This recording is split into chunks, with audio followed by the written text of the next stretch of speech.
Hello, everyone, and welcome to another episode of the Artur Rehi podcast. My name is Artur Rehi. I'm an Estonian reserve soldier, and today we have here Agended Commando or Ryan. Can I just call you Ryan? Yeah, that's the new rebrand anyway now. Ryan, Forrest, we had to change a few things up, but I'm happy either way, mate. But Ryan, yeah. So, I know that you have a YouTube channel where you make regular updates about Ukrainian war. Can you talk about that a little bit? Yeah, so I've got a YouTube channel. I've had it a little over 2 years now.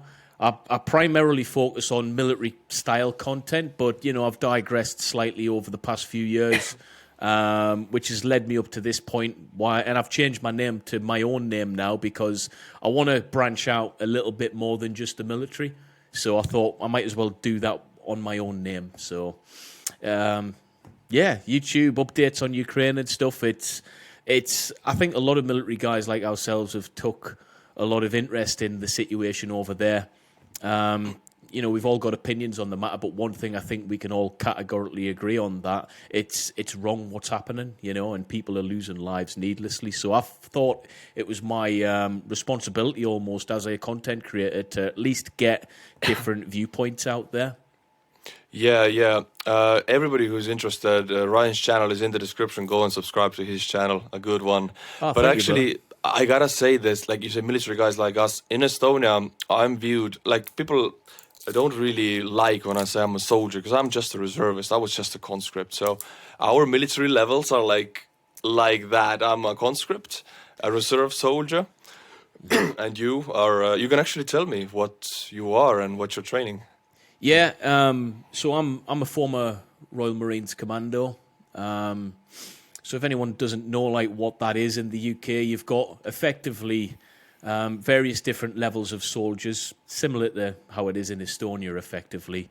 And we are not quite the tip of the spear, but we certainly support the tip of the spear in terms of we support Special Forces, Royal Marines Commandos, and the Parachute Regiment are the top of the basic level soldiers, if that makes sense. So quite specialised, and very specialised in certain areas, but not quite the top. The top is Special Forces. Just below that is where we sit in support of. So did that for about 5 years. I did a bit of reservist training and reserve service myself for a few years, and I've got to say, I've got a new level of respect for reserve soldiers. So I completely understand where you're coming from with the level of respect you might receive off people, and it's wrong because reserve soldiers, conscripts, it doesn't matter. You've still signed on the dotted line. You've still agreed to a service, and irrespective of training type, you've become part of a brotherhood, and that is the military. And I respect that, no matter what part of the military you're from. Thank you for these words, man. Really. Honestly, we do need to really look at that and how we treat people who's in reserve service. I look at it like this. I had a brother-in-law who went to Afghanistan as a reservist soldier, received minimal training in comparison to myself, and he went over to Afghanistan on minimal training. He was effectively, in comparison to me, he was a civilian with a bit of training. That requires a lot of courage, a lot of determination, a lot of guts and guile to be able to do that. Like, I was quite specialised within my field, and I would have been worried if I was in his position. So, effectively, some of these reservist guys who are serving their country we've got a lot to be respectable about for them because they're doing it with minimal training. That has to be respected, right? I do think so, yeah. Thank you for saying this also. Yeah, because even in some cases, Americans, of course, are a very militarized society and a lot of veterans there. And if I call myself a conscript or an Estonian soldier and, you served for 8 months only and you had to go, it's mandatory, you're not a soldier. I cannot argue with them because I'm not in no position. Well, it's like the position of where I've come from. People have this opinion. So Royal Marines are respected greatly in the United Kingdom. That's something that I felt straight away when I went to a regular base. I could feel that sense of notoriety that we had. But I was also intellectual enough to understand that those guys who were less trained than us were still there, still expected the same, still got paid the same. So effectively, if you don't have respect for all members of the military, then you're a fool to start with, because anyone can get shot at war, right? It doesn't matter how, like, a bullet doesn't favor you any more or less depending on how skilled you are. So, do you know what I mean? So I've always respected that. I don't care if you're a driver or a special forces soldier. You know, there'll always be someone better than you, and you've just got to respect that. I think. Nicely put, man. But can I ask about your, like, what's your specification? What's your What, like, in terms of what our specialized does? Yeah. So in the Marines is slightly different.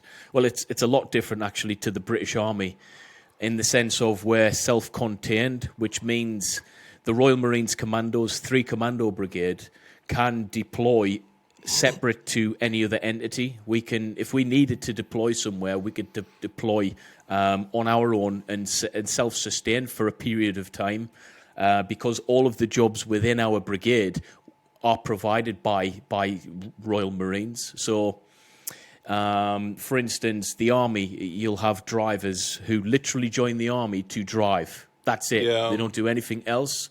Whereas we will go through commando training, and all of our drivers are Royal Marines who've done the same hard course as us. They've just done an AD qualification to be able to drive the vehicles. So, for instance, nearly every Royal Marine is, the first thing they do is go and receive driver training, and they'll have that as an extra. So that position doesn't have to be, it doesn't have to be brought in from anywhere else. We can do that ourselves. We can cook for ourselves. We can do the logistics ourselves. We can provide, heavy weapons. All of these things can be done and contained within 3 Commando Brigade. So I specialised about 2 years in as a service police investigator. So I had to do a course with the Army for about 24 weeks to become effectively what you would know as an MP, I think. Slightly different in capacity because we will be Marines first. That will be an additive. So in a time of war, for instance, we would deploy as normal with normal fighting, a normal fighting unit. We would have that as an extra qualification. So if we had detainees, for instance, I would be able to step in and handle that with my expertise, with my specialization, and then fit right back into a section and carry on the fight, so to speak. Okay. So every driver in Royal Marine is an infantryman or like a commando first? A rifleman first, yeah. So they go through the same training. And some people might say that's a good thing or a bad thing. I think overall it's a good thing because you've got if you've got a driver, and let's just say you're driving for 5 years, at least you've been trained to a bloody high standard first. And yes, a driver might not be the job you wanted to do when you did that. You can go and become a sniper afterwards if you wish. That's up to you if you're motivated to do that. But the option is you don't have to do that, but you still got to meet the grade. You've still got to pass a hard course first, and it's not guaranteed. And that's the way I like to look at it. If you're deploying as an entity, you're deploying with a fantastic entity with guys who have, every one of you guys, whether you're a driver or a sniper or a platoon weapons instructor, have all had the same entry requirement. Does that make sense, mate? Yeah. So it's like a unit fit to do everything, kind of. Absolutely. Yeah, there's more expected of you than other units. There is. So, I mean, I guess there could be, because you could turn up to work like I did many times. Once I specialised, it wasn't a matter of stepping away from soldiering. It was a matter of having something else to focus on as well as being a Royal Marine. A lot of people, even in the Marines, don't think that. But that's the way we had to do things. You had to do something extra. So if you go to Norway for Arctic warfare training, you're doing all the stuff that regular Marines would do, as I did for 2 years in a fighting unit, except you've got to harness your own policing skills or investigative skills as you would do on a battlefield. So there's a little bit more responsibility. They do stretch and get a little bit more out of you as a result of that. But, that's why you do a hard course to start with. They want to stretch you and try and get more out of you as a soldier, leading to a more effective team, I think, a team of specialists is what we call it. Yeah, I mean, we were just talking before we recorded that how much is demanded, like from YouTubers, for example. You need to have a little bit of that psychopathic work ethic that you do the work. And I think from the military, if you tell me that you have done all of these things, studied all of these things, I mean, you bring that to your YouTube channel, right? I mean, we were speaking about that, and I just want to say, like, for the record, for everyone who is watching this, from my experience on YouTube, and I'm nowhere near as successful as you on the platform, and I just want to congratulate you on your success. But I know that comes with an awful lot of sacrifice. People just see the 10, 15-minute video at the end of the day. They might not realize that you could have researched for weeks on that. You'll have probably edited for hours and hours. And in terms of the work ethic required, you have to be relentless in your pursuit to get that video out. And that video is not guaranteed to do well. You are not guaranteed to make anything from it at all. I mean, the worst feeling, you research a video, you edit a video, you put it up, and then you made like a small thing on a thumbnail or whatever, it flops, It's the worst feeling ever. Tell me about it. It's like, yeah, you know how it is, right? So it's YouTubers like yourself, like Dennis, the amount of research you guys have to put in, and you have to get it right as well for a lot of people. Otherwise, they won't watch your video. It's hard. There will be mistakes also, and people are so quick to point them out. Like you research every day for hours, and then you make this small. I called the BTR4. It was a BTR3, and BTR4s have autocannons. I called them a BTR4. I made a mistake. Oh, I got so punished for it. They're gonna come for you, and you can't hide on YouTube. So it's a difficult one, and I honestly, since joining this platform, this community, we both love YouTube. By the way, that's a given. We spoke about that, but I've probably been more scared on YouTube for various different reasons than I was in the military, because your position on the platform is not guaranteed. I wish they could sort that out. There's no contract to sign. There's nothing to guarantee you anything for your work.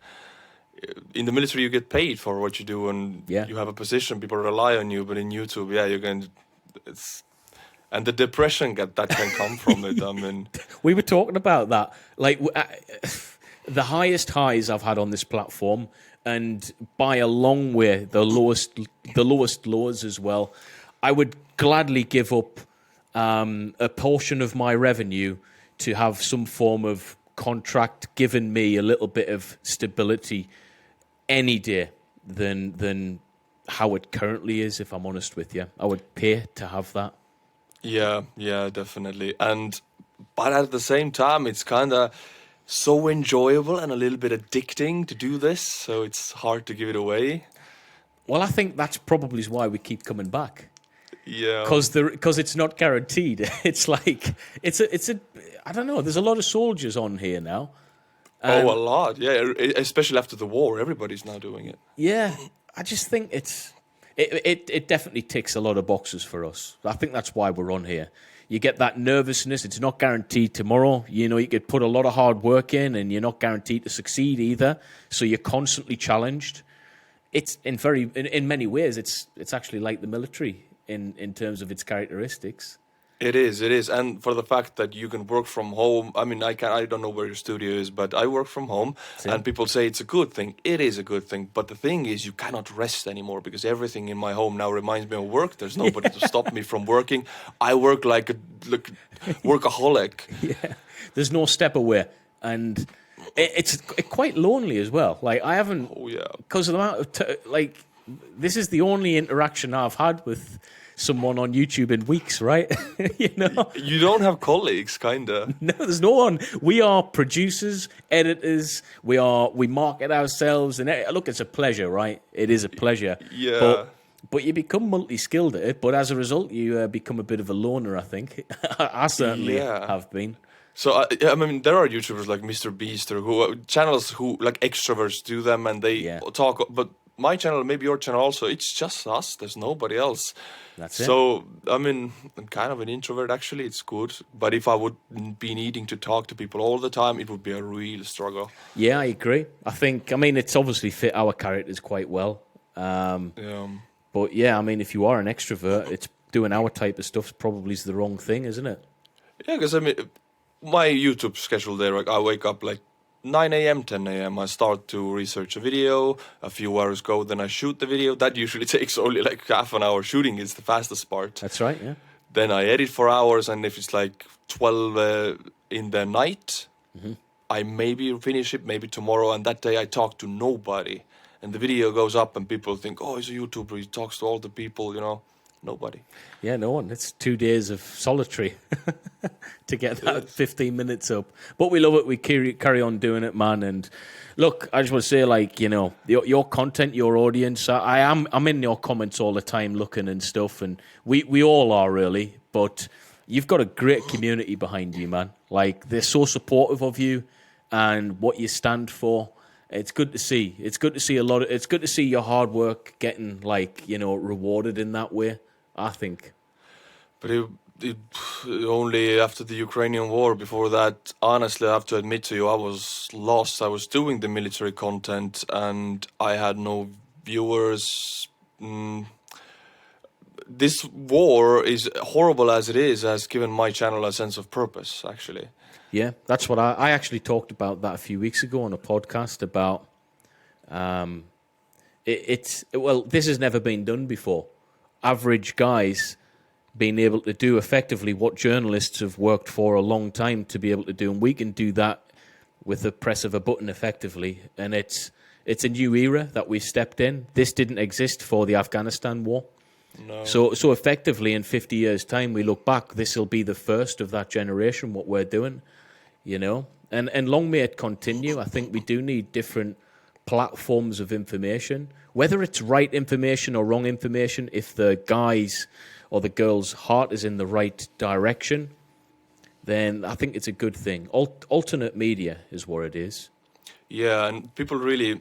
I don't have much hate comments, but the ones I do really call me propagandist, and they call me like a couch warrior, you know. And it's not that. I am in Estonia, I'm talking about conflicts in Ukraine, and I judge sides, I judge the soldiers, I try to, you know, oh, this soldier's form is bad, or if I say stuff like that, I get punished for it. Yeah, you're just speaking from experience, though, you know. I cannot say anything against my defense, because I am in Estonia in my comfy home making these videos. I don't have to fight, but it's still my life. My whole days goes into making these videos. So. Yeah, and you know, it's like what are the options? The options are you go and join Ukraine, but if you're bringing a set of eyes to a topic that 5-10 years ago would not have existed for people. We would have only been able to get our information from one or two different sources of information, and I don't think that's good. I think it's good that we have many different outlets to base our opinions on and form our opinions on. Like, you can't really hide now that much. You know, the information that's coming out of Ukraine, it's really hard to hide that. Mm-hmm. And people can choose. They don't have to take mainstream media for granted. They can choose who they watch, who they follow. Yeah, I think it's important that happens. Like, you look at our friend Dennis. He's reaching more people than, like, Sky News, for instance. Like, on his videos on the topic. So he is, whether you like it or not, or disagree or agree, like, he's reaching a lot of people and giving good information, as far as I'm concerned. Especially like, Western people. Yeah, and we need that. Like, I don't know. And you know something, the most of the information that he's given is actually, it's in my opinion quite correct. For not having any military experience, he's very, very intellectual and tactically minded. He gets a lot of stuff right. You know, more things than me, I would say, and I've been in the military. You know, he's got a fantastic brain. So credit to him, you know. Yeah. I think he does an amazing job, and Western people need somebody from Ukraine doing this job. And if it wouldn't be him, it would be somebody else. But I'm glad he gets the information out there. Yeah, you're right. We need someone who's living that experience, not someone who's flown in 3,000 miles, researches, and then gives us the experience. This is his lived experience he's talking about. I think he lives in Kiev, right? There's like blackouts right now there. He's living that stuff, yeah. Yeah, I mean, that's credit to him, you know, honestly. I look up to him a lot, you know. Yeah, I mean, I hope we can get the same type of view. I look at his videos and I'm like, wow, 30 minutes, he's got 100,000 views. But he's doing a lot right to get them views, so... You know what I don't understand? I know how much time I put into my videos, and how the hell is he going up with the schedule every day? He's working hard. He has to be doing 12-hour days at least every day. You have to be doing that. Mm-hmm. We know how much time we put in. I don't understand. He's working hard. So long may his success continue. And, but there is a price. I mean, yeah, of course he doesn't have a choice. He's Ukrainian. He feels it. But I'm in Estonia. I have a choice that when I do too much YouTube, I try to distance for a few days at least to calm myself down. I have a dependency for depression and workaholism, so I have to take. But he cannot. He lives in Kiev. It's a blackout. People are dying, so he does it every day. That's a good point. You know, like we can have that disconnect, but even if he disconnects from the camera, he's still experiencing things every day. He's hearing things from family, from friends every single day. So effectively, he's keeping us up to date with stuff on the ground. But he's a bit of a national treasure, I think, for Ukraine. Yeah, nicely put. I think he got a medal for it. Hopefully so. Really? I think he got it. There you go. I think it's great what he's doing, man. He should, if he hasn't got one, he should have one. You know, we need to get him on here. He would be a fantastic guy to speak to. Oh yeah, maybe in the future, of course. Why not? Do you also, like you mentioned, you did a podcast before? Do you have your own podcast, or you were part of something else? So I was, the last podcast I did like this was on our friend Operator Startsky's channel. Oh, really? Yeah, and he's such a nice guy, man. Yeah, he's really nice. There's a big part of me, I've got a family and stuff, and I'm obviously doing this now, but there's a big part of me just wants to get my kit and go over there and just be with them guys, you know? But I know it's a tricky subject. I mean, you could do a lot with your expertise, I mean, your training and everything, but if you have a family, of course, not difficult. Possible. It's difficult, but there's a big part of me just wants to. I don't know, you know, because I've got like this connection with through YouTube, through you guys. We've got this brotherhood connection, and you know how it is. Like when you come to know people and like them, you want to be able to help with their situation more.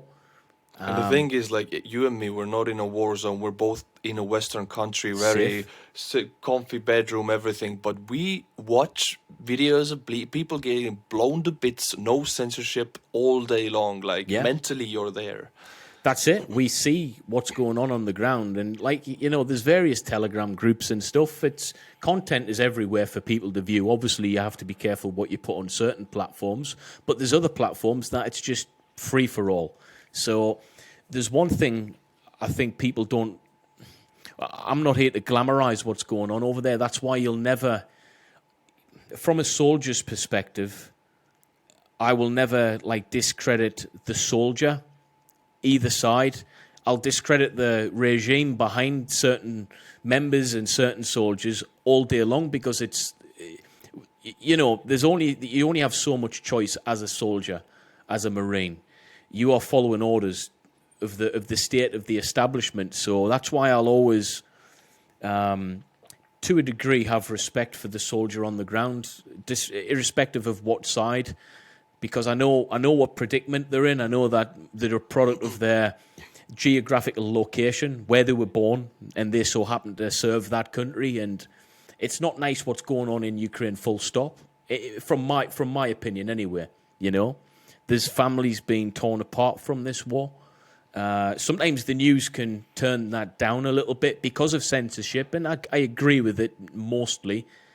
But sometimes too much censorship can take away from what's actually going on over there. And, people are getting their lives destroyed on a day-to-day basis on both sides. There's people who are absolutely devastated. I served in the Marines with people who had family from Russia, for instance. Mm-hmm. Nice people, the ones who I served with. I've served with people, who had family connections in Ukraine. Nice people. We're all just bound by where we were born. And it's a ridiculous concept, Politics destroys that, I think. And that's the true, I don't want to say enemy, the true problem in this is politics. With this, you're actually ethically in a very good spot. And I have to honestly now say that I'm not there. I have very much discredited Russian soldiers. I've discredited and made fun of them. Yeah. I've done it in my channel, and knowingly I am biased on the Ukrainian side. And I have to say that out publicly. Otherwise, if I'm pretending not to be biased, then I'm obviously biased. Yeah. But, you're honest about that stance, which is, it's good to be honest about where you stand. But, you're a lot closer to that front line than me. 60 kilometers is the border, man. Yeah. So, you're in a comfortable bed and stuff, but you're there. So this could, well, let's face it, if it affected me, it's going to affect you a lot quicker, Yeah, I really feel the fact that if it's not for Ukraine, it would be us. Baltics are nothing. They're nothing to Russia. They're not without the Western countries, without NATO and UK. Actually, I think we have UK troops in Estonia right now as we speak. Without those troops. That's it. We I know a lot of people who've been there as well in a military capacity. It's there for a reason, because not every state can be a superpower. And if you're not, you've got problems if things start rolling over into your territory, and you do become the guy that needs help very quickly. I can't believe we're talking like this in 2022. Honestly, with everything that's happened. I thought we're past that. Yeah, I thought Second World War was supposed to teach us a lesson, but it did. It taught us a lesson. It didn't teach the Russians, maybe. It's crazy, man. I don't know what the future holds, but I know one thing: we're going to be like World War I and II is generally it's going to be fizzled out, and these wars, these little conflicts, is what people's going to be talking about in 80 years' time. Afghanistan, Iraq, Russia, Ukraine again. I don't know. It's a strange thing that's happening. Yeah, definitely. I honestly don't know. I'm not going to profess to know why this is happening. On YouTube, you might have a certain narrative that gets pushed out. It might not be the full extent of the narrative that you truly believe, for whatever, for the reasons of censorship and stuff. You have to be a little bit smart about what you put out. Oh yeah, definitely. You know what I'm saying? But you cannot be fully honest or about stuff. You have to sugarcoat a little bit. Absolutely, and I think people know that, but at the same time, it's like I truly don't know what's going on over there. That might sound ridiculous. I'm doing updates and that, but me being honest in my heart, it's like when you really sit back and think about it, you're like, what the hell is going on here? We've got in one situation Ukraine being invaded by Russia, and in the next situation on the news, you're seeing there's a chance that Putin and Zelensky could be attending the G20 summit. Now, people will talk about that with, not really looking into it too deep, but me in my head, I'm thinking, really? We live in a world where you can invade countries and in the next actually attend a G20 summit and talk to people like it's, oh yeah, this is what's happening. It does not make sense to me. It doesn't make any. I think Zelensky actually stated that if Russia takes part in it, then he won't think. He did say that, yeah. That would make sense. Actually, I would say the same thing. Like, if you kill my people, I can't talk to you. And if you are in a position where you can go, how are we not in a position where people can literally talk around a table and go, this needs to stop? No threats or anything. Like, if we are in a position where we can actually gather in safety at a place and talk, we should never have war. War should not exist. There's something that's disfractured at the top echelons of our society. There's something not right with it.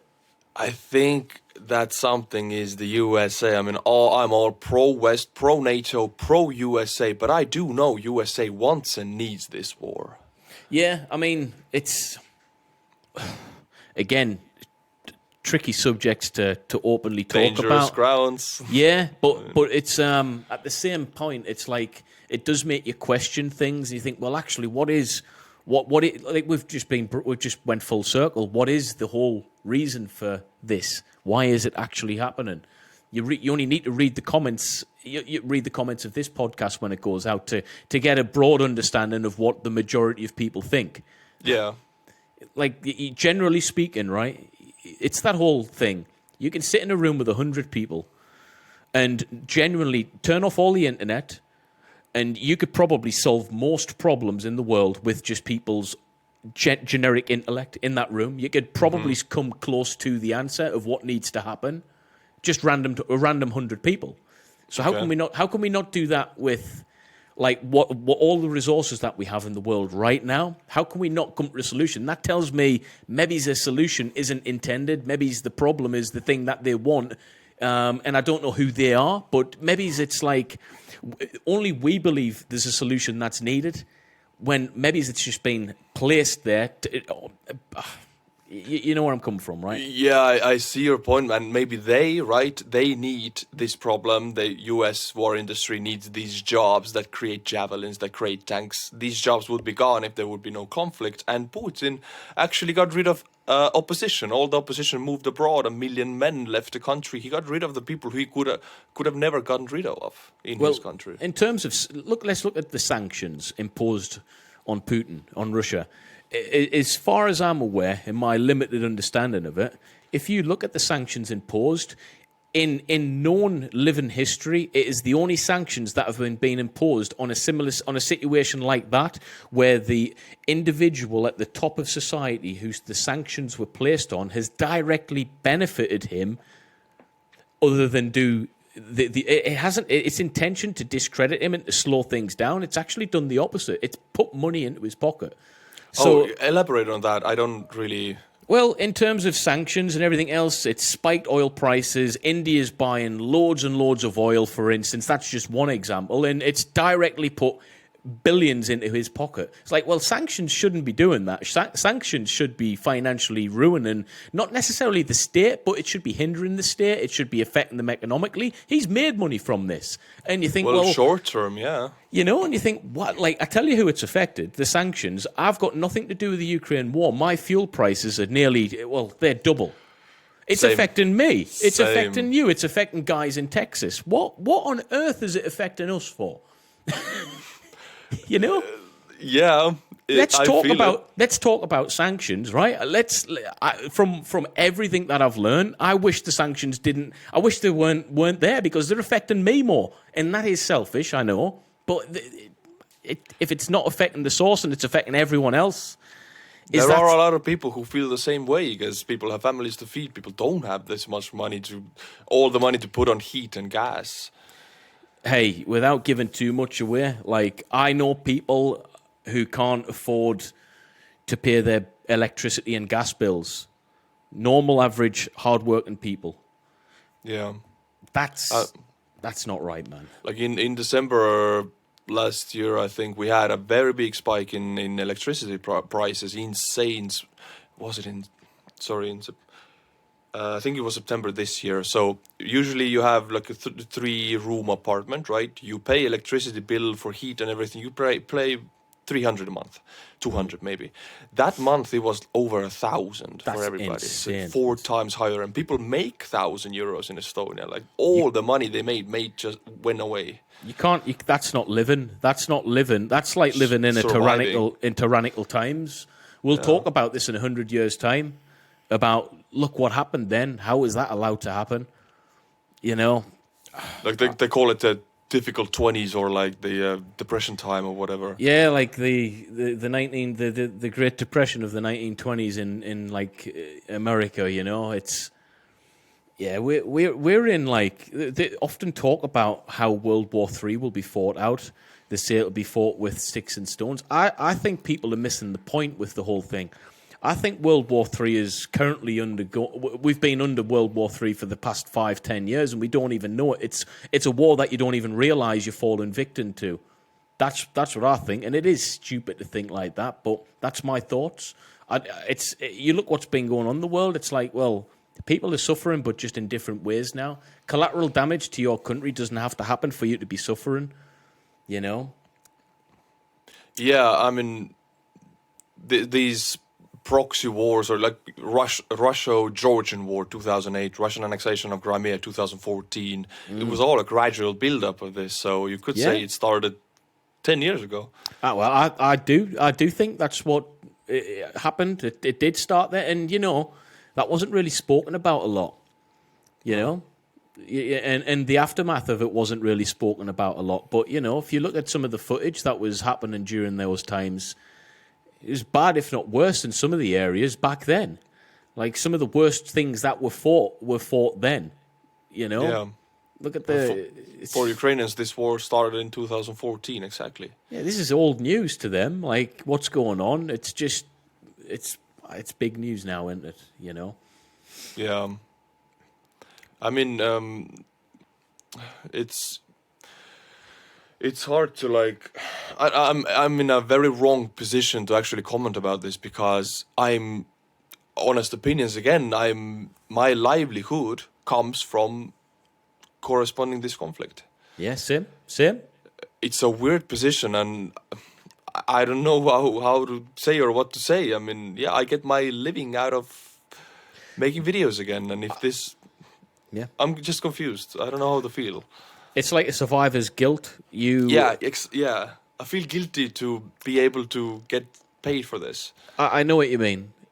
But you know,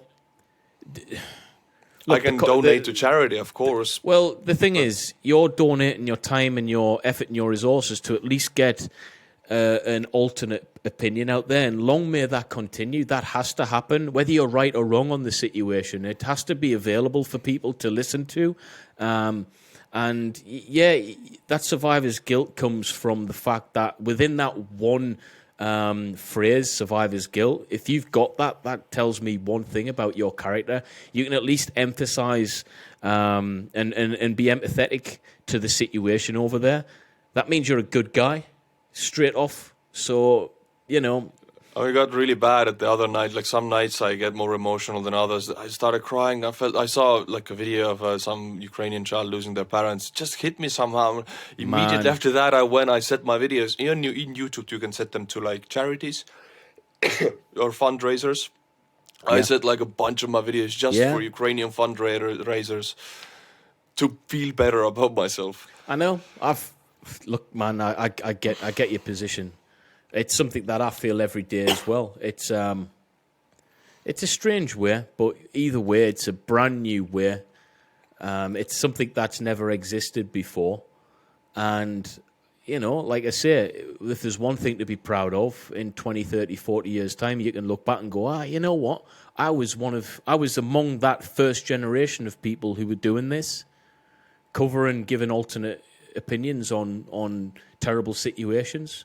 You know, like myself, me and you, we never went to university to study in journalism and doing that as a profession. We've done that without any training, anything, and just trying to do a little bit, you know, what you can, where you can.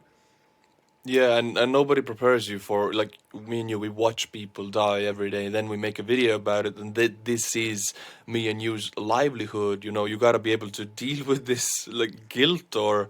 It's real, man. I've got a family, a young family. You gotta feed the family, right? Oh, absolutely, and again, you're conflicted with what you've just said of, like, wow, this is my... Like against what people might, you know, people throw opinions and stuff. I'm not a rich guy. I'm not a wealthy guy. If you know how YouTube works, you'll be able to read the view count straight away and understand pretty much what the situation is. But I'm just a guy trying to get by, pay my bills like everyone else. And I just so happen to be doing that at this moment in time by giving an opinion on something that's terrible. That's it. That's as simple as it is, you know? Yeah, and I think everybody who weaponizes this against you, pushes that button, oh, you're doing that, but the people in Ukraine are suffering, you should give everything you earn, and then they weaponize this same guilt we have inside of us against us, and it hurts. I block everything out, but these comments, they get to me. I do as well. I mean, I've even had to put my filters on my comments and stuff to filter it because of some of the things, and you think, wow, look, and you'll hear me say this on my videos, almost like a disclaimer, like I am not a professional at doing this. I definitely would have benefited from doing better at school to be able to give more accurate information, because I don't get it right all the time, and it's I'm just trying my best out here, like you know, and yeah, you can. We gotta stick together with this. Yeah, I think I don't want to say it's good that we actually talk about this also, and maybe we get the community of people who talk about this subject together. I think you'd be, well, me and you maybe is not surprised, but we spoke about something before we went live about the mental health effects of doing this. I don't want to sound soft here, because it's like what's going on in Ukraine is like that's nothing compared to us moaning about YouTube, right? But when you are doing it as a job, and the next day it could go wrong, and like again, it's similar. You haven't got a livelihood anymore. That's like quite worrying. I was more stable in the Marines. Yeah. You know, I mean, yeah, you're not in Ukraine, but the questions is, am I going to have my pay tomorrow? Am I going to be able to feed my family tomorrow? This question is the same for the soldier in the front and for the YouTuber. Yeah, but it doesn't get spoken about, because again, where we spoke about this, it's like a taboo where, again, we'll get negative comments for even mentioning this. Yeah, you go to hell immediately. You know, and I know that's the case, but so what, man? Me and you found out that we were both going through the same thing, and we didn't even know about it, right? We've both served in the military. I'm a tough guy exteriorly, but I was thinking, is it just me who's feeling like this? And then I've spoke to about 3 or 4 other YouTubers that were all feeling the exact same, exactly the same thing. So there's something that I don't think support needs to be implemented on YouTube, but I do think they need to be a little bit more empathetical of the situation that's behind this. Some people do make this their job. Some people do rely on this to literally put food on the table. And it is... not everyone is earning millions like Mr. Beast, I mean, yeah, and there's not enough words to describe the fear and instability of this job. Like, a people who doesn't do it, it's so hard to describe the fear that I'm not going to have it tomorrow. You tell me another thing that you would put that much effort in that isn't guaranteed tomorrow. Tell me. No thing. No way I would do anything that else. No way. There's nothing else I have ever done, and I've done way harder things but you know what? That tomorrow is guaranteed, man. If you put the work in, it's guaranteed. This is just... But I don't know what the answer is to that. I don't know what the answer is. I think we're on a very thin ice, but since we're talking and 2 of us right now, maybe it's a bit more safer to talk about this. No way I would talk about this in my video. I'm afraid to bring up this topic. I am as well, but it comes a point where you think, well, actually, this is my lived reality, and I wonder how many other people are speaking like that or feeling that. I think people who talk about this war in the chat, I think they feel the same way. I think if you're a human being, you're not a psychopath. You have this guilt. But like I say, I mean, bringing it back slightly, irrespective of my thoughts and feelings and your thoughts and feelings, you're continuing to do what you can, and it might sound cheap, but if it is doing anything positive, especially for those who are in Ukraine, then I hope it is doing something for them in a positive way. And 2, if the word, what we're pushing, gets out and at least helps other people understand a little bit better what's going on over Ukraine, it can help everyone be a little bit more empathetic towards them. If that is the case, that makes me feel a lot better. That's the only reason I'm even doing the topic on Ukraine, because no one that I know from England who's an ex-military guy is doing that. Yeah, I say the same thing for myself, that I get the information out there. This is my part in contributing to the Ukrainian people. I'm giving something like to feel better, at least. I hope so. And if that sounds patronizing to anyone, I do apologize sincerely for that, because it's not intended in that way, you know. Man, I'm afraid of the comments on this podcast. Same, I am, but but the thing is, we've just been honest, haven't we, about things? And if you're honest and you get like, yeah, I know what you mean. We've hit on a few touchy. That's what a podcast's for, though, right? It's like me and you have to be honest about things, about how you feel. You know what happened? There was this Ukrainian woman, and I uploaded a video, and she uploaded, and the video I used was a Mariupol defender firefight, and it turned out to be her husband. And she uploaded the same video, and she copyright striked my channel. Oh, you're a couch warrior. This is my husband. Why are you? Like, every guilt button she pressed. And she striked my channel. I got a strike, like YouTube told me, you get 2 more, you're out of YouTube, and this is my life for 10 years. And this is a Ukrainian person doing this. So I was crying, man. I was like, that happened to me with a British content creator. I'm not here to like slander everyone, so I'll not even mention the name. But I did a reaction video on it, and I was like commenting how good the work was, the research and everything. That channel dedicated their life to doing military content in support of military personnel, yet would not support a military guy doing a reaction to his videos, and striked my channel. And I was like, I was like, dude, I'm not being funny. Like, you do realize YouTube can remove your channel. Yeah, I was like, I've got a kid.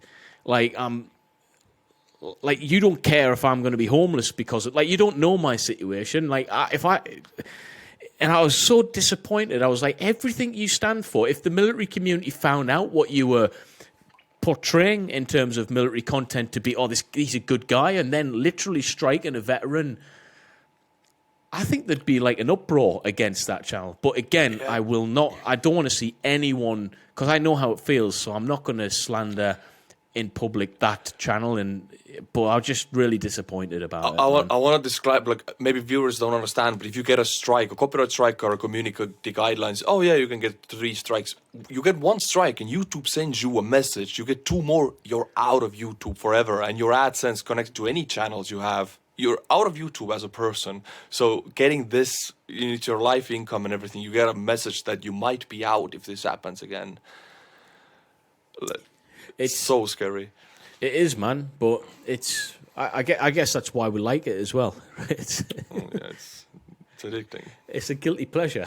It is. Look. Hey, it's a bit downbeat and stuff, but I love you, mate. I watch YouTube every day. I love it. I love what it stands for. I just wish it'd be like a bit nicer. I want a safety net, and there's not one. You know, on your rifle, you've got a safety catch, right? Yeah. You feel comfortable that weapon, it's safety catches on. Imagine having a rifle with, you never know when it's going to blow. I would imagine, that's what it's like. You've got this is a rifle, it's going to protect you, but be careful, you could kill somebody. Oh, hang on, that's changed it up a bit. I don't want to do that. Yeah, well, tough. If you want to have this rifle to protect yourself, then you've got to have that. Like, all you need to do is put a safety catch on there. That's all I want. I want a safety catch, you know? Yeah. And it gets into your head. And, like, viewers who are not YouTubers, there's a YouTube app called YouTube Studio. And this app is designed to play with your head. It's like designed to give you anxiety and depression, and the numbers, it feeds you messages that you should work harder. Arthur, honestly, I changed my name, right? You know, I changed my channel name. I knew it would have implications on the analytics because the name changed. A lot of people searching for that, but I had my reasons to change it, And the next day and the day after and today, I seen I've seen some statistics on my channel that just because of that, no other reason, just because of that, it's put me back 2 years. And my and God. yeah, and I'm like, wow. How are you mentally? Like, I know how are you mentally? That's why I'm glad I'm doing this with you, because like it's an outlet to speak about.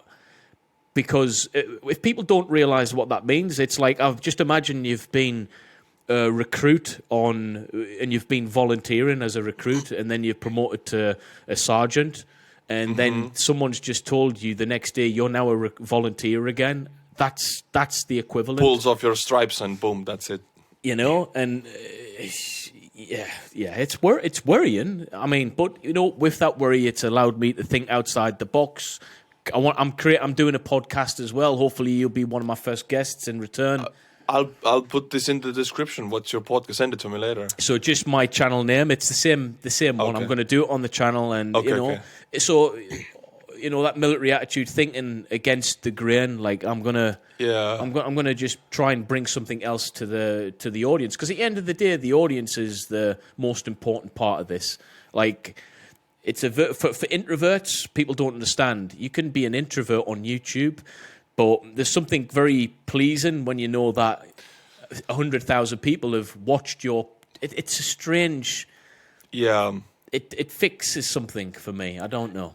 Yeah, definitely, man. It's again topic that YouTubers don't want to talk about. Oh, the numbers, but the numbers they're incredibly important, and you can sugarcoat it. Oh, I do it for this idea, but actually it's very important to feel heard.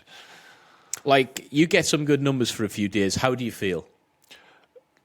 There's nothing like it. There's nothing like it, is there? No. But it's nothing behind those numbers. It's just those numbers are doing it for you. It's like an elation. Wow, seeing your videos performed really well. And then the next day, it will just kick you in the ass, and you're like, right? Yeah. Well, I am genuinely. It's not a joke. I'm genuinely feeling depressed because of what I've just seen. Like YouTube Studio app has somehow taught my personality to connect these numbers to my self-esteem. If they go down, I feel like I've failed myself and the world. Like I feel depressed and down and sad. True. That is how YouTube is designed for YouTubers. It's strange, right? I don't even think I've even heard any YouTubers talking about this. Probably because of there's a little bit of fear involved in that. I don't know. Yeah, I mean, let's hope it doesn't backlash. Like it can't, because we've done nothing but say how much we love the platform. You know. Oh yeah. I love YouTube. Let that be out there. Hashtag. But it's true. It's even before we were recording, we were saying the same thing. Like I love the platform, everything it stands for, man. And again, you know, when we think about it, it's still a new concept, YouTube. It hasn't been around that 10 long. 10 years, maybe more. So it's a baby in terms of its growth. So maybe it has got work to do as well. A lot of work, especially of supporting the creators. We make money for YouTube, but I think our mental health is like priority number 100 for YouTube. Yeah, I do see it getting better in the future. It has to, right? Well, yeah, I think so. And out of all the other platforms, I do think it's the best place for information, generically speaking, you know. But I forgot to ask you about like your service history and stuff. Like in terms of you being a soldier in Estonia, how do you think that's equipped you with your understanding of Ukraine? Do you think it's changed how you think about war? Would you have thought about Ukraine in a different way had you not served? I think it actually, has. Because, I mean, I was an infantryman and then an infantry company's communication. So in the end, I was just an infantryman, and most Estonian infantry not even mechanized, just on foot all the time. So really?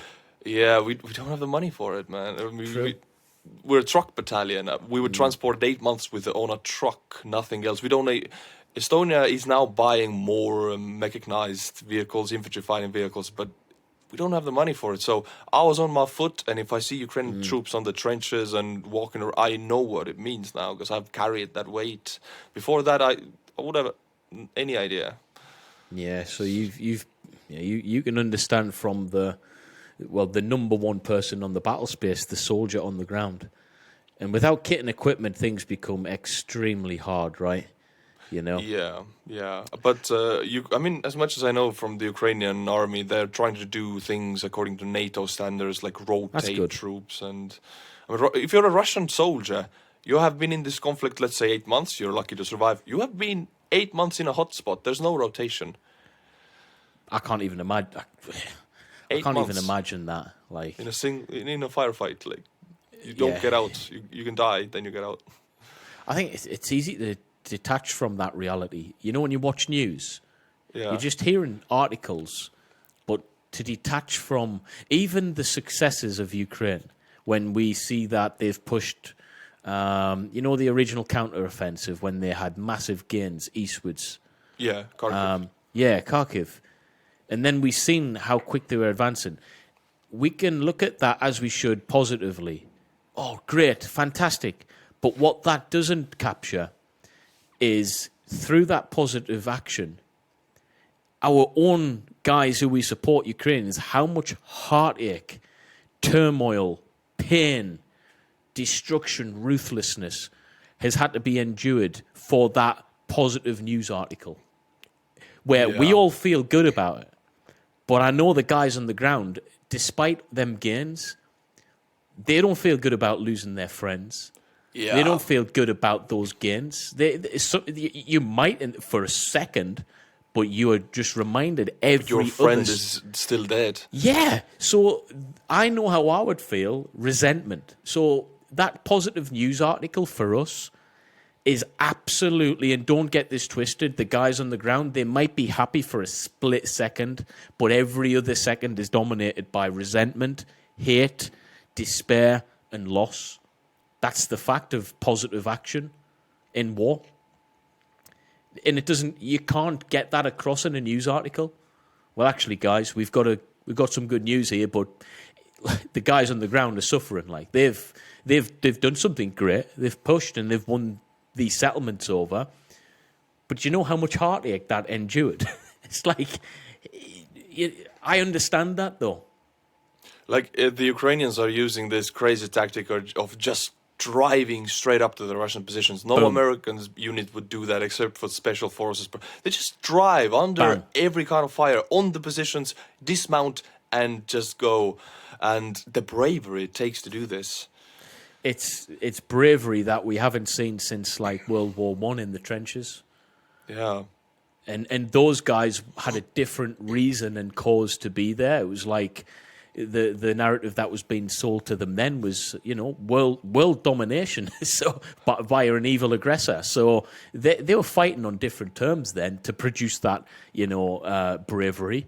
But the terms now is one country being invaded. The terms is very different. So to show that level of heroicness on a battlefield within a very condensed area that does not affect anywhere else, it's testament to the Ukraine people. You just have to look at their fighting. Their fighting spirit should never be underestimated. You just have to look at their boxers, Alexander Usyk, the Klitschko brothers. Zelensky. Yeah. Like these guys have a fighting spirit that it's like the stories of old. I mean, the Klitschko brothers, they were boxers for most of their lives, and now they're the mayor of Kiev, and unbelievable, man. You bring this attitude of fighting in the ring to alpha male masculinity, bringing it to the forefront, and hey, look, no one's arguing about masculinity in Ukraine right now. All right, no. It's needed. But elsewhere in the world, we're seeing this toxic masculinity crap. Hey, no one's complaining about it now where it's needed. Yeah. And they're at the forefront of that. And I respect them for it, man. The Klitschko brothers. Alexander Usyk was preparing for a world title fight. He was still over there. I mean, how honourable is that?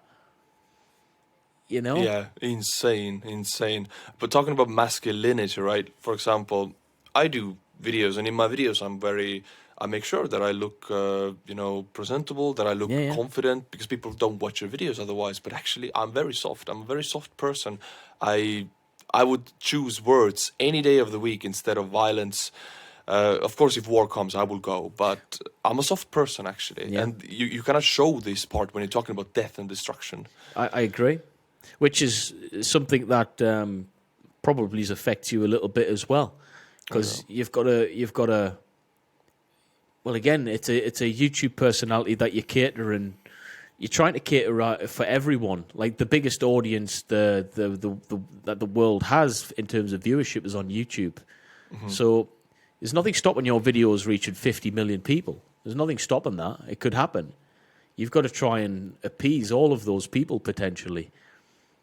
Because you can upset more people than you make happy on this platform, that's for sure. Especially with one of the touchiest subjects on YouTube right now. I think it is the touchiest subject. It is. And the recent demonetization attack, I don't know if you scary. remember. I had family up at the time, and I was in a bad place, man. I can't tell you. It didn't even affect me, but I just looked at all of the channels, and I was like, it's coming for me. I'm finished. And my wife was thinking, this is I don't mind letting people know. This is my reality. I was like, right, well, we're going to have to sell our house. Yeah, like literally. It's not just the channel that gets demonetized. It's entire material life. It depends on this work. I'm going to have to sell my house. Like that's extreme, man. It is. I also have a mortgage on. The loan on the apartment. I have to pay it every month, and if it's demonetized, if I cannot pay this, I have to sell this. I have to live with my mom again. Okay, it's not too bad, but I mean, look, I can't keep secrets. That's one of my flaws. If I was if I was rich off this platform, everyone would know about it. You know, I'm being honest. That's just who I am, and I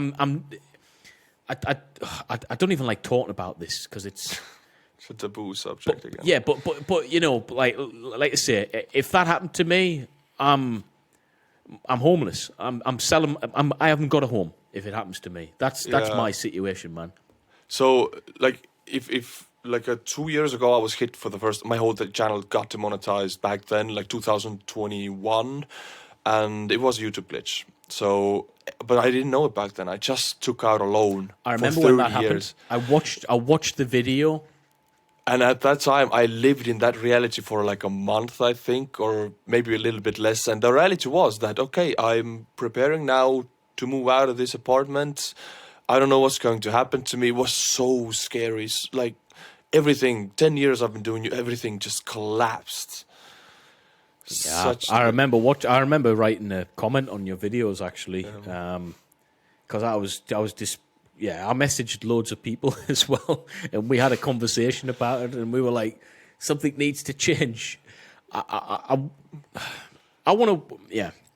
But I want to, like, guys, after that, I changed a lot. I deleted every video that was limited monetization, because that already is a mark for you. If your video gets limited monetization, YouTube saves that information. Your channel is already in some box. Really? Yeah. So I deleted everything that was limited monetization, copyright claim, everything that was just not green dollar mark. I deleted like 150 videos after that to go fully green. You know? Like, just to be in the positive side of YouTube. Look, we're learning on this platform, and if you want to categorize us, we're definitely on the category of we want to work with rather than against. Like Oh yeah. I will speak differently, even tailor things slightly to whatever. Like I'm constantly trying to adapt and tailor my content to be very suitable. I want it to be suitable. I mean, back then I had like 200 something thousand subscribers, and I had only like 2 videos over 1 million views. I was very proud of them, and both of them had limited monetization.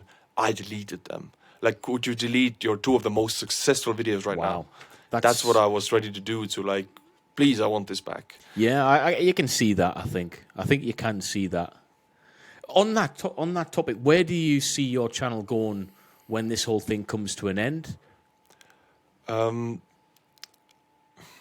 in terms of Ukraine? Because I've thought about this actually, and for me, honestly, it's not really the biggest viewership. I get, if I went back to doing like military reaction videos and commenting on them, that would be better for my channel anyway. Because they're safer. Yeah, and I do get better views off them, but I just wanted to do my own stuff and talk about something that means something to me. So for me, I was thinking about where did I go from this, and I kind of like this online. I don't want to call it journalism; it's alternate news, and I like it a lot. If I could take that further, I would. I don't know where that exists, though. I don't know what.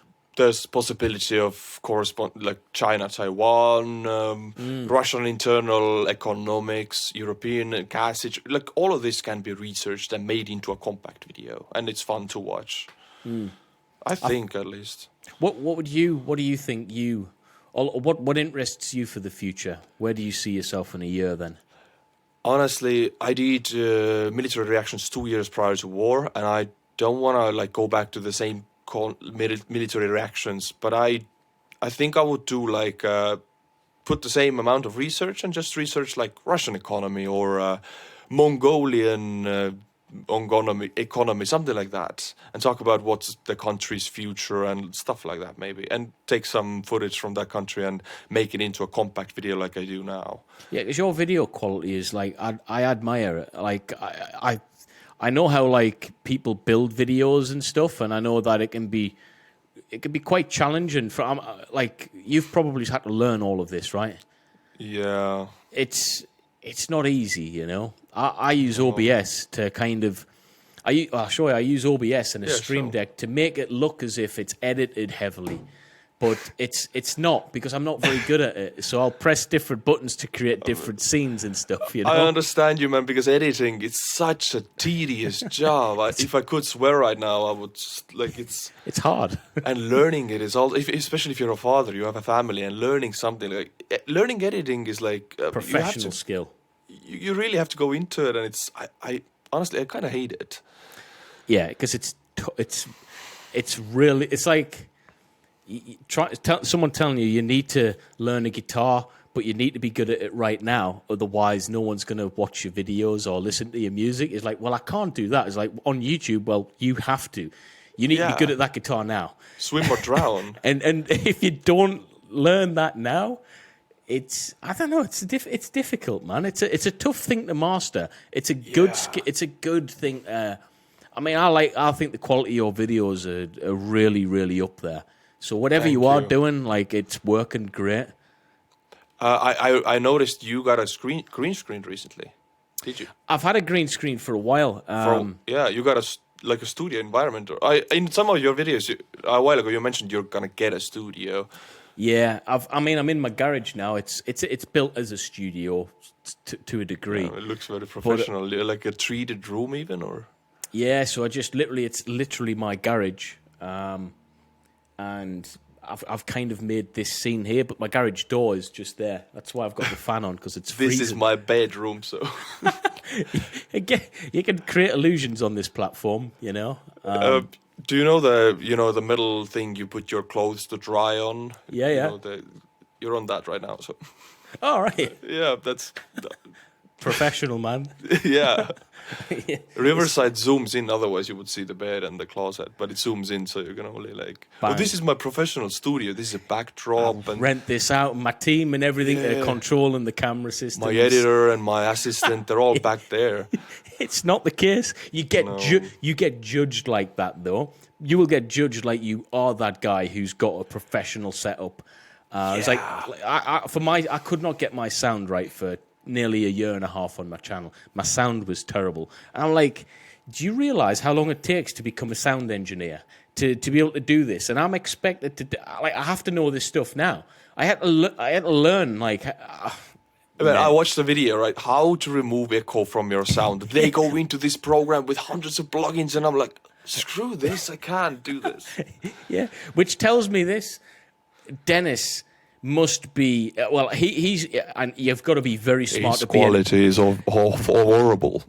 Well, the thing is, like, he must be you've got to be smart to be a pilot anywhere. He's went excellent really quickly. So he's made. He might be a pilot, but he's made for video production. You know, I think he's fantastic, man. Like that guy, I look and go, damn, I wish I thought of that. I've been doing this longer than you. All right, yeah.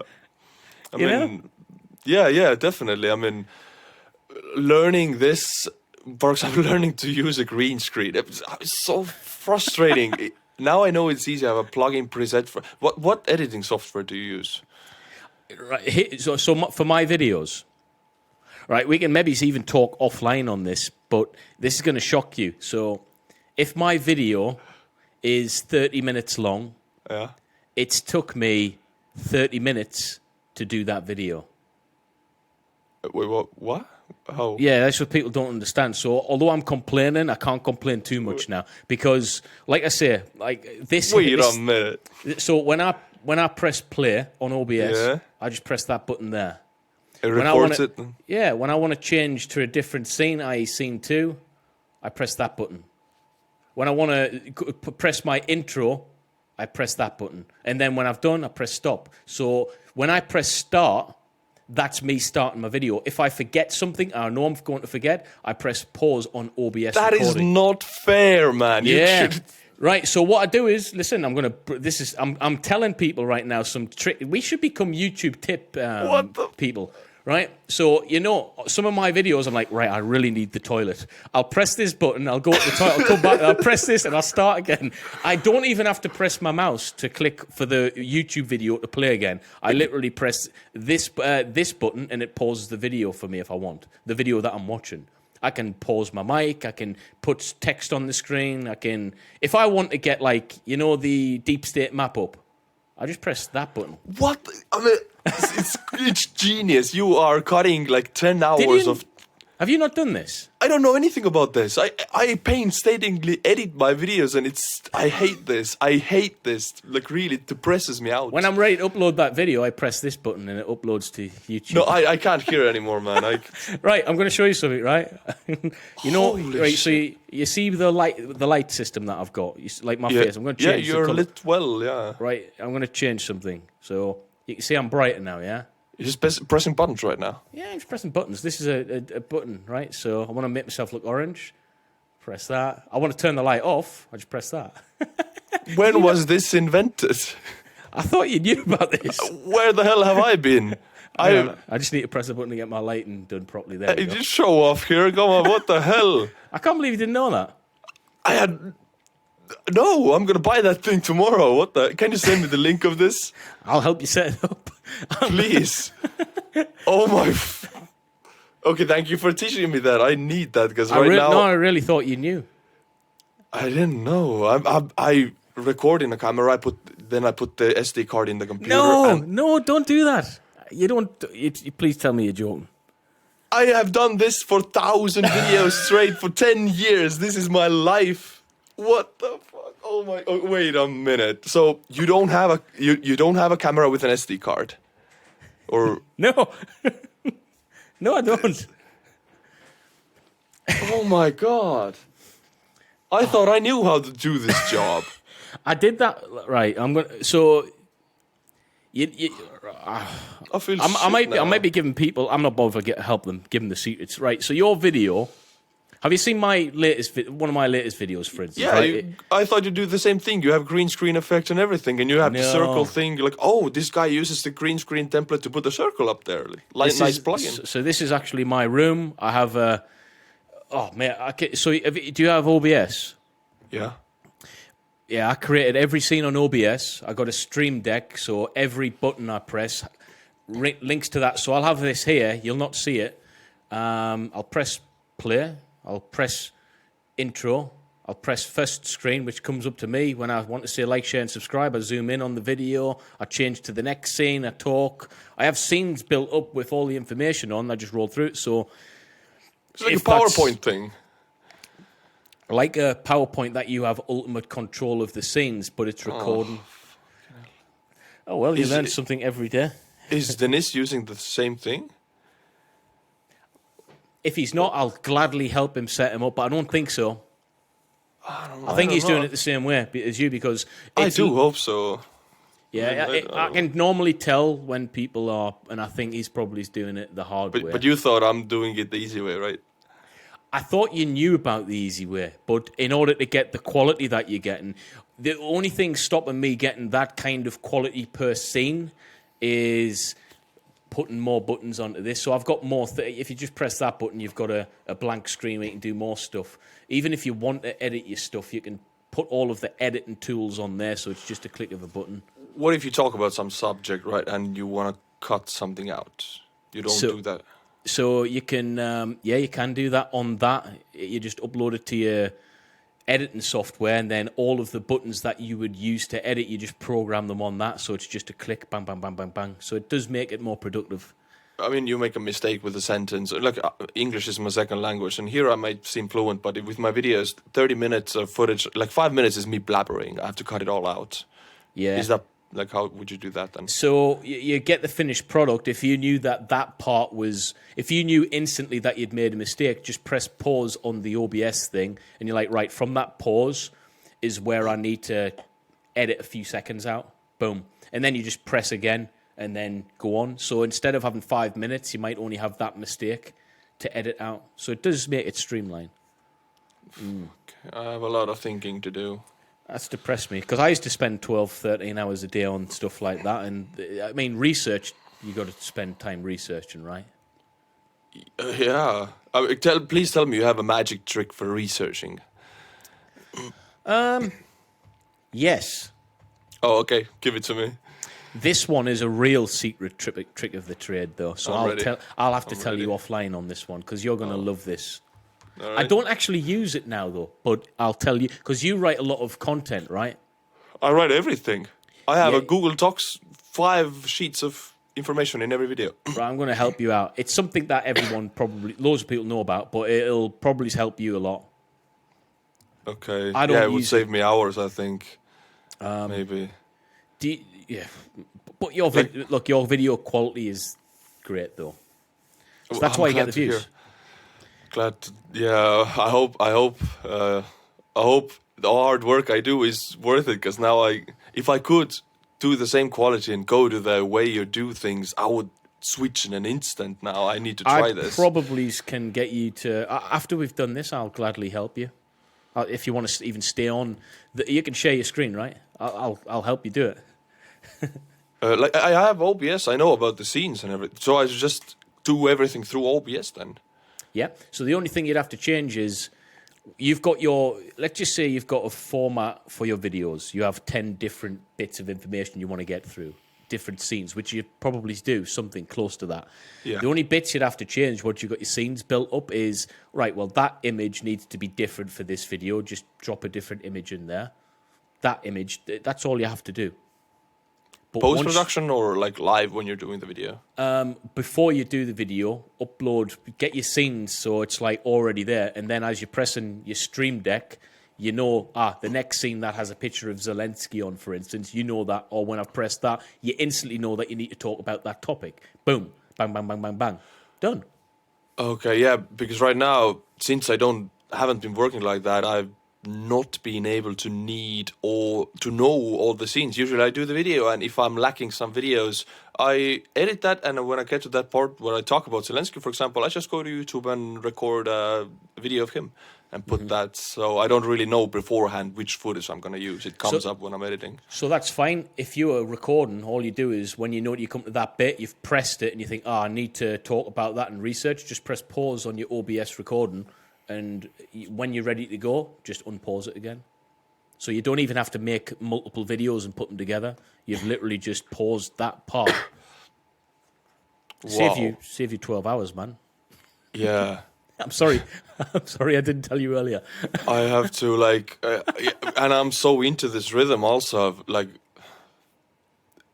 I'm confused. This is a lot for me right now. Like, I thought everybody's doing it like I do it. Since I don't talk to anybody, I don't know. No, I guess you should talk to your colleagues. Yeah, well, we should. Well, let's Let's create a YouTube tutorial podcast together. Ryan and Artur, how to be a war correspondent. Tips. If you, yeah. Hey, so if you want to see that below, guys, let us know about it. Yeah. Oh, that's amazing, man. Yeah, glad I could be of help. And if you want to know how I'm energetic on my videos, you know when you go to the gym and you take a pre-workout powder? Yeah. Just instead of doing the gym part, just do everything before, but don't go to the gym. So take your pre-work powder and just press record. Oh, thank you. Thank you. Whoa. All right. Yeah, Dynamo Sports Booster. Caffeine, beta-alanine, and arginine. Can you tell me milligrams? How many milligrams of caffeine does it have? 200 milligrams of caffeine. Per a bottle? Per little bottle, yeah. These are good, man. Holy, that's Gets worse. 1,500 milligrams of beta-alanine, so your face is going to feel like it's peeling off. Holy shit. I'm very, caffeine... Sensitive, yeah. I drink green tea, I'm like, woo! So if I do take that, I would speak too fast for YouTube, I think. Yeah. But your recording would be done in 30 minutes. Yeah, I don't have to have 30... Yeah. No more raw footage, it's just... I'm so happy I've helped you on that. Hell yeah. Right, you know how you talked about getting depressed with YouTube and stuff? Fix it, please. I've just cured half of that depression already. Cause I think you have, actually, yeah. You're only going to spend an hour max a day now. What? Talking about tips, what else you have? What in terms of... How do you fix your sound? You said a year and a half with the sound. So I use OBS now with its built-in effects. So I don't use the software that came with this. Everything's done by OBS. So if I want to cancel the noise out, you just press a button, and it cancels the noise out. Really good, yeah. Yeah, okay. Loads of things. I mean, I'm not an expert, but it's because I was that terrible at everything and lazy. I've wanted to become the most efficient I possibly could. So I just press buttons now. What is the hardest part of being a user? We'll have to press these buttons day and night. I got to be honest with you, though. Sometimes if you mistakenly press the mute button, you will do a 30-minute video, and then when you upload it, it's... I've done that a lot of times. I've muted myself. The frustration that comes from that re-recording everything.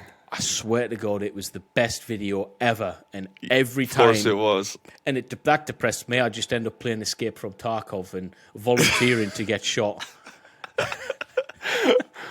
Yeah, I mean, since I do the SD card thing, the card that stores information, the Stone Age thing, I've had failures with that, or the battery dies on the camera, or the microphone wasn't working on the camera. I have a wireless mic, it wasn't connected, and I did the best video of my life, and just do it again. Ah, man, I can't believe... I know how hard you've been working, and... Fucking hell. You got some free time back now, buddy. I don't know what to do with all of that free time now. You could literally join the military full time if you wanted to now. Honestly, going to that, military was actually very difficult for me, so I wouldn't want to do that. People, do you want to go back to the military? Nah. Hell no, I don't. I did that because I had to, but I don't want to. Yeah, it's the military's the best and the worst thing I've ever done. I can't explain it. What else can you give that description in your life? The best and the worst? Yeah, at the same time, nothing really. YouTube. Yeah. Maybe. Yeah, I mean, yeah. It's YouTube and me. It's like a real bad relationship with the woman you shouldn't be with, but you just keep going back. It's very toxic, and she's the only one getting something out of it, and I'm just dragging along now. Oh my God, this is dark. Yeah, it is. It really has been. This woman is at its good moments, it's a really good woman, really the best woman. But she has some bad days. And she can really throw you out in the dirt. You don't know if you're going to be divorced the next day or not, man. Yeah. But the good parts are so good that you stick around and secretly hope she's going to be fine. And it's enough to keep you keep you addicted as well. Oh yeah, it's a toxic, addictive relationship. Yeah, it's really bad, really, isn't it? What we have to go through. We should set up a YouTube counseling service for any creators who need support. Ex-military men counseling YouTubers like how to manage the stress. Post-traumatic software disorder, which is what you've got right now. Yeah, I think it would actually kind of work if you make a business out of it, honestly. Yeah. Post-traumatic stress software disorder. Well, you've got that now, haven't you? Because I've just... Yeah, I can't believe you don't do your videos like that. How dare you spend that much time doing them? Hard work is kind of stupid if it doesn't need to be done, yeah. Yeah. I mean, after this is over, I can share my screen and show you how it's done, to be fair. It's really I think I will watch some YouTube tutorials and on the layout. And it's limited, but I mean, I would like to think my videos are your videos. You know? I thought you got a green screen or something. You're at the circle, yeah. And I figured, what plugin do you use? Because in Sony Vegas that I don't have that circle thing. I can't use that. What do you have? You have OBS, all right? Yeah, it's just it took me 3 minutes to do, and it's there forever now. Oh fuck! Sometimes I do edit 7-8 hours in a straight line, and when I'm done, I feel dead. I've been there. I mean, you might still have to do some editing, but it's nowhere near like putting clips together. You shouldn't be doing that really now.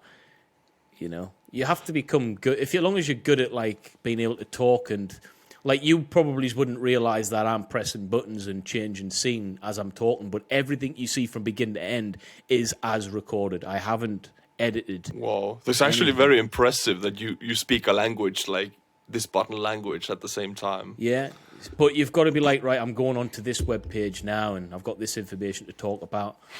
You have to know this beforehand, right? Yeah, I do struggle with that because I'm not an expert on stuff, you know. So that's the one thing that's probably is good to edit. But how about do you have merch on your channel? What? Sorry. Merch like t-shirts. I do, but it just doesn't do anything. If I was to survive off that, I would have probably been able to buy a can of Coca-Cola in the past year. It doesn't do anything for me. It's a very small, but I don't know how YouTubers actually make money off it. I know some YouTubers make millions off it, but we're talking about Mr. Beast again. I think most don't actually. I mean, you have to be a very popular YouTuber to make good money on merch. I think so.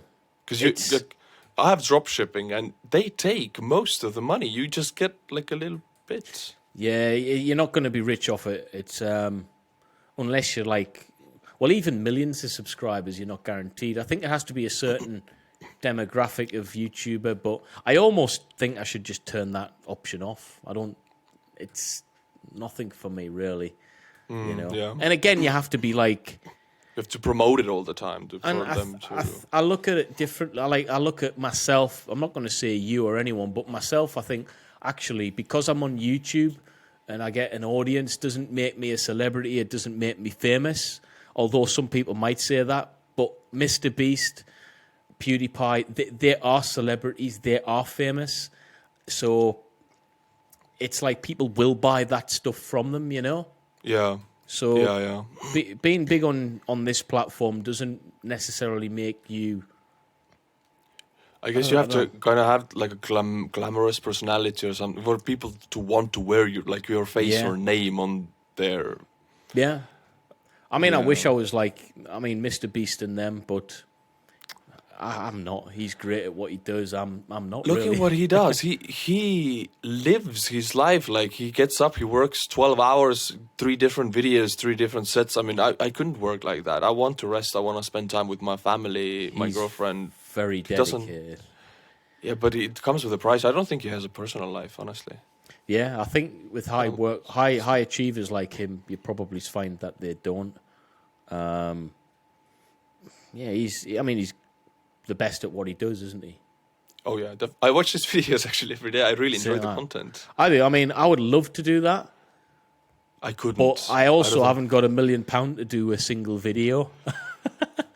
Here you go, $10,000 just for being in my video. And look, I say this quite openly. I'm not as nice as him to give that £1 million away. I want to keep that for myself. I want to be a millionaire.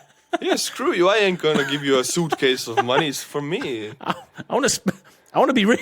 I want to be rich with that. If I got that, guys, trust me, I'm buying a mansion, man. Yeah. I'm glad you say it's a very nice. I want to be rich. It's okay. Just like YouTubers don't talk about this. Like everybody wants kind of Mr. Beast money and what he does, but no one wants to put in the work as well. But you're putting Mr. Beast hours in. You are putting in a lot. You're putting in the hours. Well, I think Dennis is putting in the hours. I actually have like 2-3 days in a week where I don't do YouTube at all because. And the rest of the days I do it morning to evening. It's a very intensive period, and then I take a full day or 2 days off to be with my girlfriend, and then another day morning to evening. You've got balance. I need it, yeah. Yeah, Dennis puts out every day. Every day. Every day. And he has done for months. Even when Kiev was under... There's blackouts in Kiev. How the hell is he doing it? I don't... Man. He has some personal Elon Musk internet there. I wish we could speak... You can get more guests in these videos, right? Yeah. As many if you ever get a guest, please, even if it's just for a few minutes, I want to share my happiness. I don't know, not happiness. You know what we could do? We could do like a panel of YouTubers and correspondents who talk about this subject. We have Starsky, you, me. I have a list of people who I've wrote to with this podcast, and Ryan Macbeth is coming on. Oh, brilliant! I don't even remember all of their Combat Veteran, Funker, maybe all of these people. We could put them together and just let's do just a panel. Yeah, that would be so cool. That would be brilliant, man. Yeah, I mean, there's a lot that, actually, yeah, we need to do stuff more together because this is what's going to happen, when this eventually clears up. If we bounced about each other's channels, sharing stuff, not just from a content perspective, but talking about content, we could do that forever with many people there is. Yeah, knowing how hard it is you drop in views if something ends, we can support each other and be a little bit like a safety net, because I wouldn't want to be anyone to feel the feeling that... Well, we've felt this multiple times, haven't we, right? So I know it's coming. It's coming soon. It is. It is. And great, because that means that we've reached a good conclusion in Ukraine, right? So I long for that at the same time. But I'm afraid also. We should all stick together, though, in regards to let's look past this and let's try and get our thoughts and feelings and stuff doing a similar show. We could all host one once a month each, or once a week even, and just talk about, here's a subject, let's talk about it. More regular cooperations. I agree, man. And people will like this. People love you. Less people like me. But together, that's a lot of people that we're given. How many people were happy to know that I was going to be speaking on your podcast? I had such a positive response for that because people love you. And, people want to hear what we have to say. And although we haven't really focused maybe on Ukraine a bit, we could always do that in the future. Hopefully you'll come back on my channel and we can have literally let's go on Ukraine.